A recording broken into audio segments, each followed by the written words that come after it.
Bonjour à tous. Dans cette vidéo, nous allons corriger l'exercice d'électricité 2.3, charge et décharge d'un condensateur. Donc, vous avez, pour la question 1, un circuit électrique qui représente l'opération de charge d'un condensateur, avec un générateur de tension, un interrupteur K, un ampère-mètre, le condensateur avec un voltmètre qui est branché en dérivation,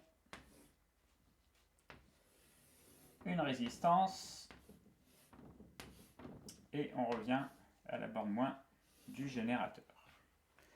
Donc on vous dit que la résistance vaut R et la capacité du condensateur vaut C. Et on note l'armature A, qui est l'armature reliée à la borne plus du générateur, et l'armature B, qui est l'armature reliée à la borne moins. Donc la force électromotrice du générateur vaut E égale 12 volts. On peut le flécher. Donc toujours dans ce sens. On a E qui vaut 12 volts.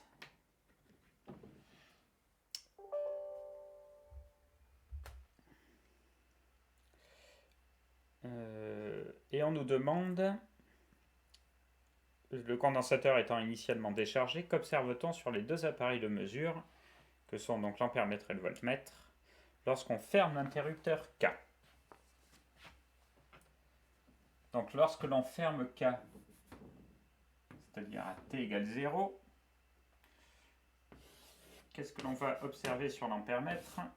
Ici je mets l'intensité, donc c'est évidemment ce que l'on observe sur un ampère-mètre, en fonction du temps. Et au niveau du voltmètre, ce sera donc la tension. On voit que le voltmètre prend la tension au bord du condensateur. Donc je vais noter UC en fonction du temps. Alors, qu'est-ce que l'on observe? Pour l'intensité, l'intensité va décroître au fur et à mesure que le condensateur se charge, jusqu'à atteindre la valeur de 0 lorsque le condensateur est entièrement chargé. Pour la tension au bord du condensateur, il va se charger progressivement lorsque l'on ferme l'interrupteur, et donc la tension va passer de 0 à une tension maximale UC. On nous demande ensuite, en question B, de calculer la charge, lorsque la charge est terminée, les tensions aux bornes du générateur, de l'ampère-mètre, du condensateur et de R. Alors je vais effacer déjà ce que l'on a montré ici. Il faudra quand même le garder en tête.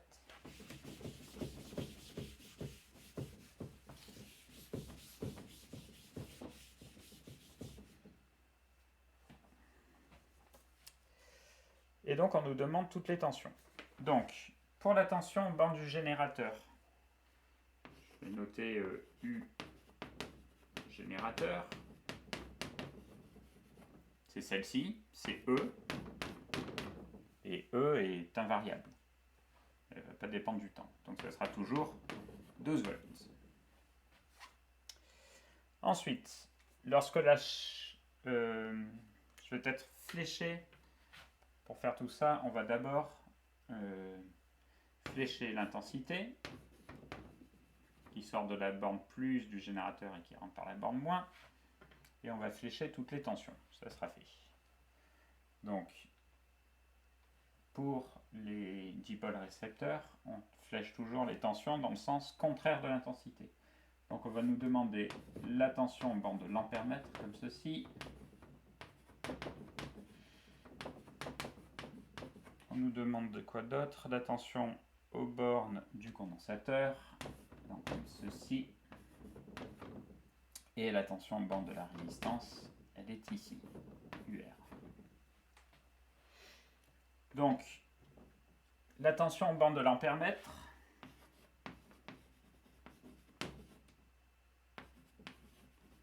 ampère-mètre, elle est égale à 0 volts. Ce que l'ampèremètre a toujours une résistance interne très faible qui permet justement d'avoir une tension négligeable à ces bornes. Pour la tension aux bornes de la résistance, UR, on applique la loi d'Ohm. On sait que la tension aux bornes d'une résistance, c'est la résistance multipliée par l'intensité qui la traverse. Et on sait que lorsque le condensateur est chargé, est entièrement chargé, l'intensité est nulle. Donc UR sera égal à 0 volts également. Enfin, il nous reste UC, la tension aux bornes du condensateur. Pour déterminer UC, on peut appliquer la loi des mailles. On sait que la somme des tensions algébriques sur une maille est nulle. Donc E moins U de l'ampèremètre moins UC moins UR est égal à 0. Étant donné que la tension aux bornes de l'ampèremètre est nulle et que la tension aux bornes de la résistance est nulle, on a E moins UC qui est égal à 0, donc UC qui est égal à E. La tension aux bornes du condensateur est égale à E, donc 12 volts, lorsque le condensateur est chargé. Donc ça, c'était la correction de la question 1b. Et on va passer maintenant à la question 1c. Calculer QA et QB, les charges portées par les armatures A et B quand le condensateur est entièrement chargé. Donc je réefface cette partie.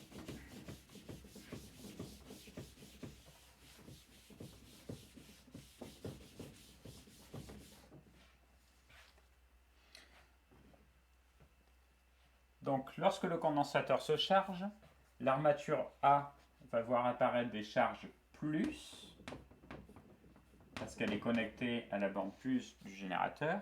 L'armature B va voir apparaître des charges moins. Et à tout instant, on a QA qui est égal à moins QB.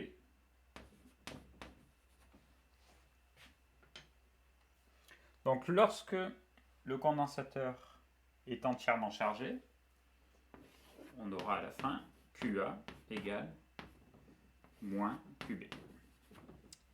Donc quand on aura calculé QA, évidemment, on pourra en déduire QB. Donc pour calculer QA, qui est la charge positive, on applique la formule bien connue des condensateurs.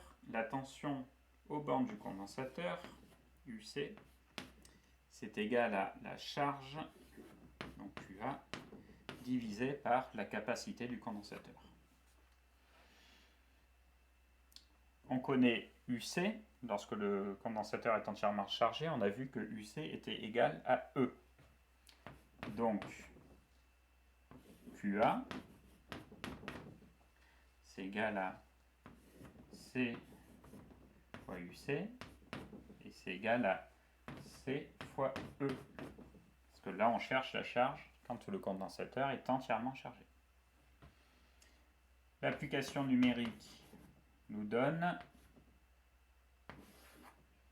QA est égal à la capacité, c'est 5 microfarads, donc 5 fois 10 moins 6 farads, multiplié par UC qui vaut 12. Et donc la charge sur l'armature A, c'est égal à 12 fois 5, 60 fois 10 moins 6, ce qui va faire 6 fois 10 moins 5 coulombs. Donc ce C là, c'est l'unité de charge, le coulomb, à ne pas confondre évidemment avec le C qui est au-dessus, qui est la capacité du condensateur. Voilà, on va passer maintenant à la partie 2, où on considère maintenant que le condensateur de capacité 5 microfarads a été intégralement chargé sous une tension UAB positive. Alors, je vais effacer le tableau.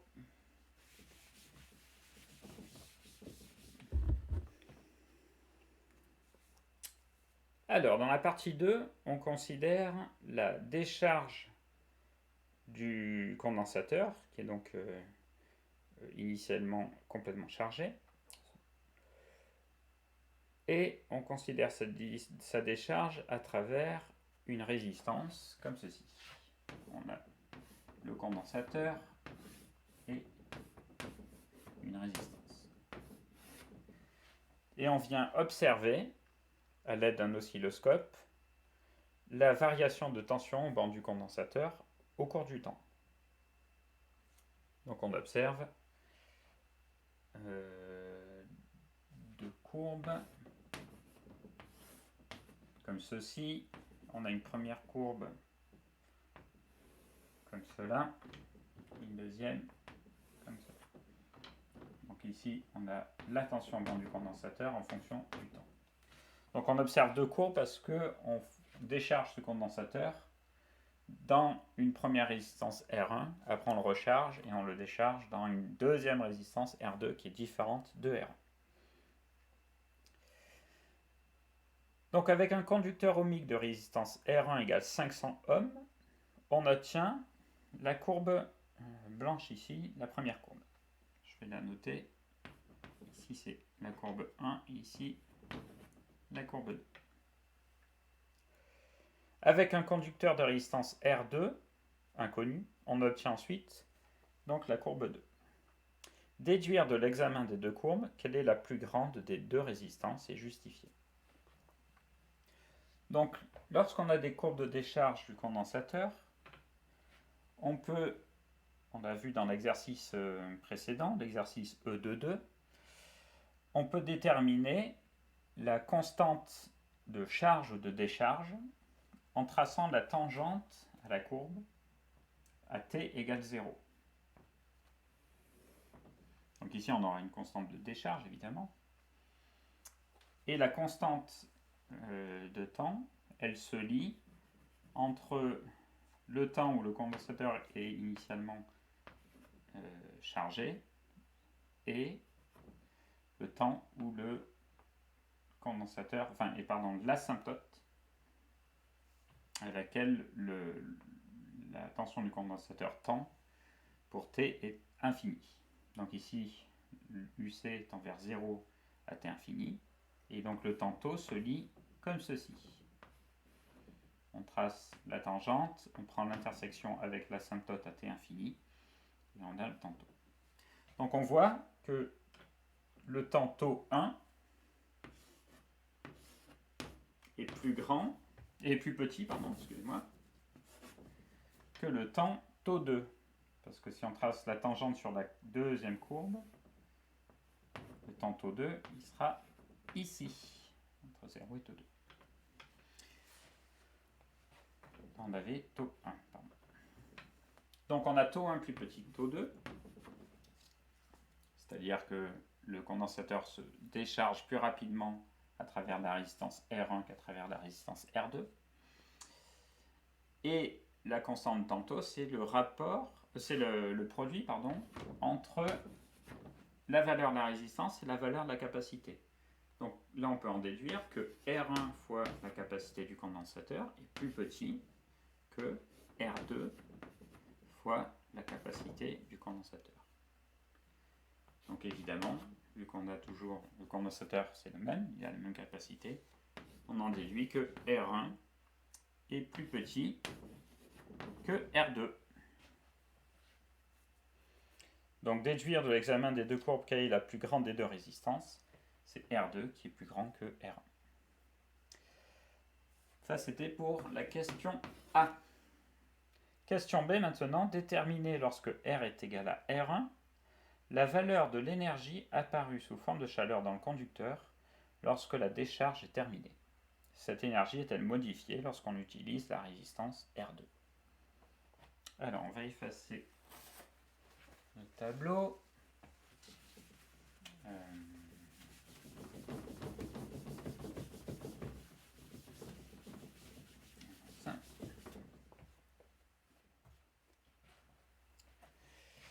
Donc, pour la question B, on nous demande de déterminer, lorsque R est égal à R1, la valeur de l'énergie apparue sous forme de chaleur dans le conducteur ohmique, lorsque la décharge est terminée.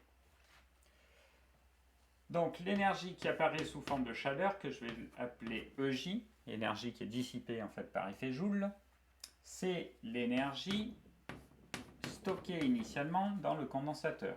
Donc c'est EC à T égale 0.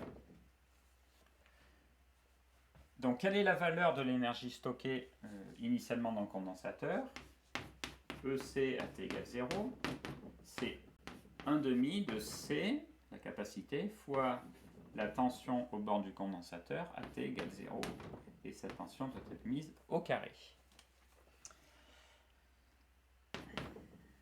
Donc, si on veut réaliser l'application numérique, il faut connaître, on connaît C, la capacité, il faut connaître la tension au bord du condensateur initiale, donc en ce point.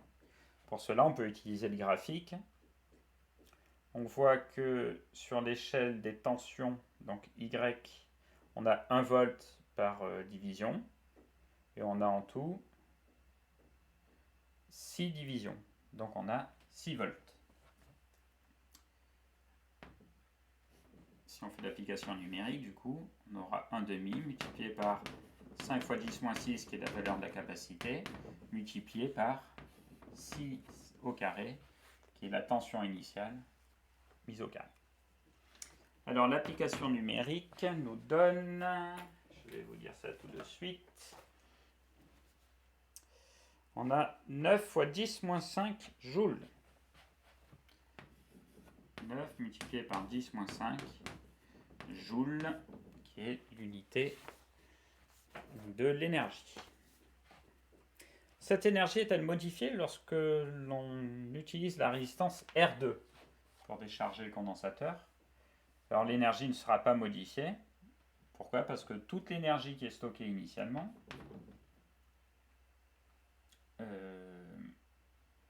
elle est dissipée par effet Joule dans la résistance. Et on voit que ce soit pour la décharge au travers R1 ou la décharge au travers R2, l'énergie initialement stockée est la même, vu qu'on part de la même tension initiale. Donc, que ce soit à travers R1 ou R2, l'énergie dissipée est la même. Alors, on passe maintenant à la question petit c. Pour R égale R2, quelle est la valeur de l'énergie apparue sous forme de chaleur dans le conducteur à la date t égale 2 millisecondes?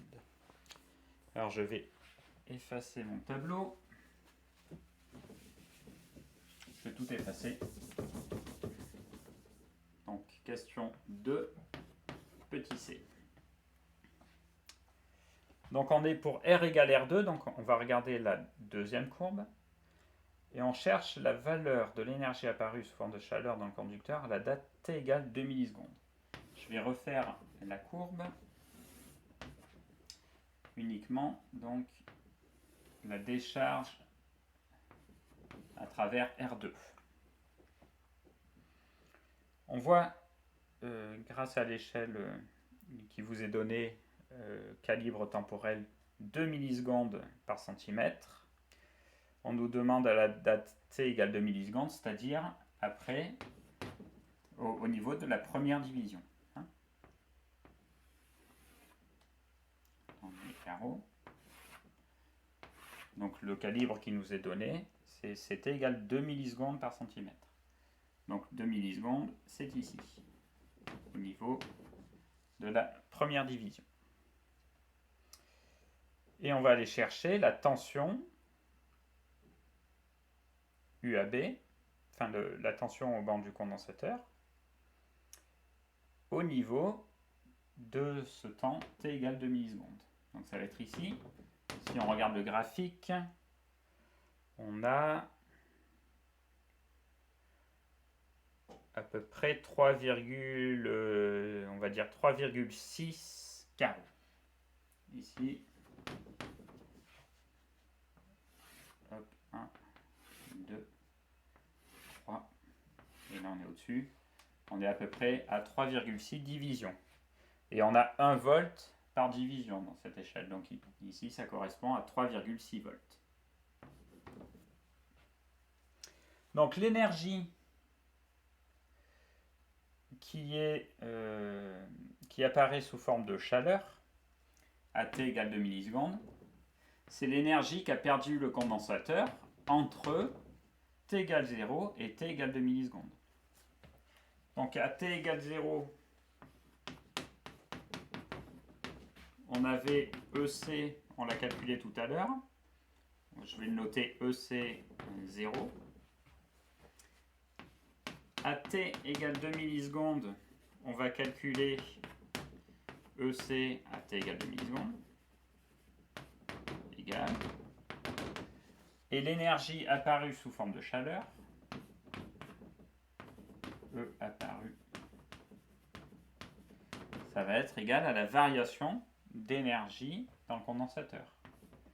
C'est delta EC, donc entre 2 millisecondes, entre l'instant initial et 2 millisecondes.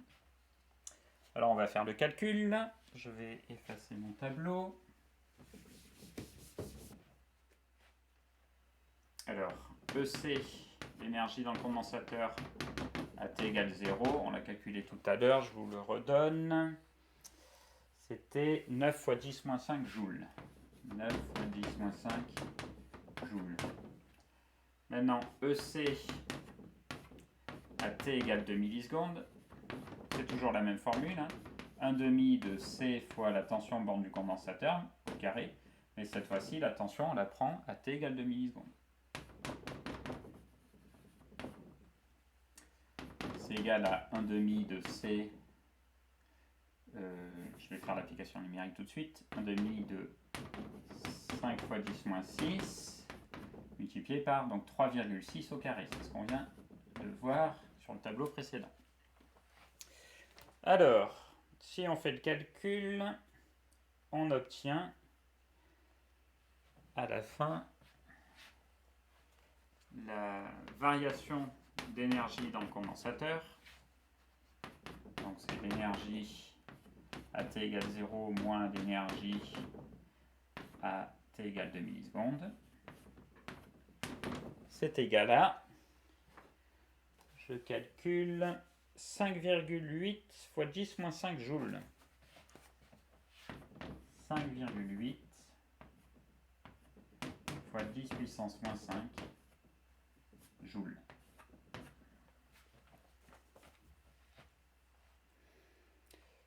Donc ça, c'est l'énergie qui apparaît sous forme de chaleur lorsque la décharge se fait entre 0 et 2 millisecondes dans la résistance R2. Et on nous demande si cette énergie est modifiée lorsqu'on utilise R1. Alors évidemment, cette énergie va être modifiée quand on utilise R1, parce que l'énergie dans le condensateur après t égale 2 millisecondes lorsqu'on utilise R1 est différente que lorsque l'on utilise R2. Donc on pourrait le calculer en disant, donc là c'était à travers R2,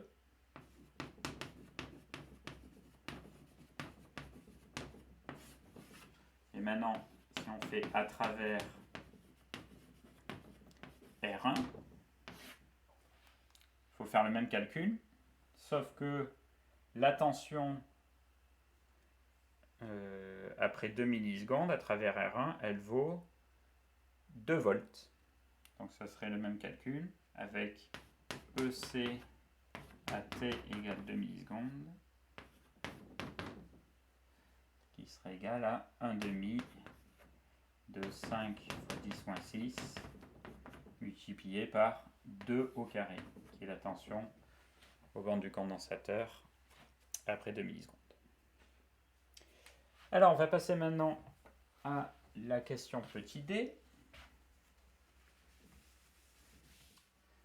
Donc pour la question petit d, on nous explique qu'on peut écrire la décharge sous la forme U égale UAB exponentielle moins T sur tau, avec tau la constante de temps du dipôle AB. Estimer la valeur de la résistance R2. Donc c'est ce que je vous ai montré tout à l'heure. Pour aller chercher la constante de temps, donc ici on a la tension UAB, donc au bornes du condensateur, ici le temps. pour aller chercher la constante de temps, on trace la tangente à t égale 0. On va chercher le point d'intersection avec l'asymptote à t infini. Et on a le temps caractéristique tau, ici. Donc, vu qu'on est...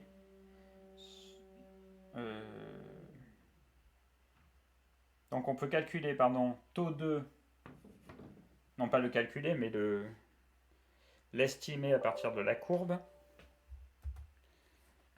L'estimer à partir de la courbe, donc si on trace la tangente, on aura à peu près un taux de... On a un taux de à peu près 2 carreaux, disons. Je ne sais pas ce que j'avais noté là. Oui, j'ai marqué bien 4 millisecondes. Donc, taux 2, il vaut à peu près 4 millisecondes, parce qu'on a la tangente tombe à peu près sur la deuxième division, et une division vaut 2 millisecondes. Donc on a taux 2 égale 4 millisecondes. Et on sait que taux 2,